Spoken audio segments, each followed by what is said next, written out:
હું નમૂડિયો માણા. અને પછી તો એમ થઈ ગયું કે હા. એટલે પછી શંકર દાદાએ ગેબી અવાજ આવ્યો અને સુરા ભગતને કીધું કે સુરા તું લાંબો હાથ કર.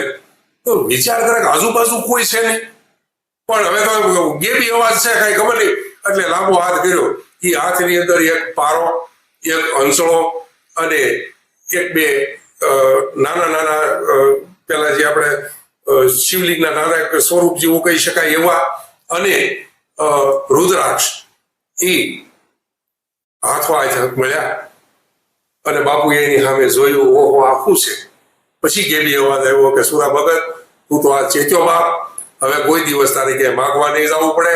આ જુવારના જે દાણા છે અંદર કોઠી છે એની અંદરથી તારી કોઠીમાં એ દાણા નાખી દેજે અને હાણેથી બધું કાઢજે. ક્યારે ઉપર કોઠી ખોલતો નહીં, તારી ઘરે અનાજ ક્યારે ખૂટશે નહીં. જા. અને સુરા ભગતને તો પછી શું વાત કરું, 33 કરોડ રોવાડા સમ સમ સમ બેઠા થઈ ગયા. હા હા, કેવી પરિસ્થિતિ થઈ. અને ભગવાનનો આભાર માને આમ હાર્ટ હૃદય આમ ધબકારા સુકી જવા મળ્યું. અને થોડીક વાર થઈ એટલે બધું વાવાઝોડું, વરસાદ, ગર્જના બધું શાંત થઈ ગયું. અને પોતે પાછા પાટરસિંહ આવ્યા, કોથળી ઉપરથી નાખી, આણેથી તરત અનાજ નીકળ્યું અને દળી બધા સમાડ્યા સાધુ પુરુષોને. અને આજે પણ વર્ષો સુધી સદાવ્રત ચાલ્યું. ને અત્યારે એ જે પેલા આથમણાબાદની ડેલી છે, હું તો ત્યાંનો ભાણ્યો જ છું, એટલે ત્યાં અત્યારે દાન બાપુનું દેવળ બનાવવામાં આવ્યું છે. ત્યાં પૂછ્ય બાપુની ચરણ પાદુકાઓ પણ પધરાવવામાં આવી છે. અને વર્ષો સુધી સદાવ્રત હાલ્યું.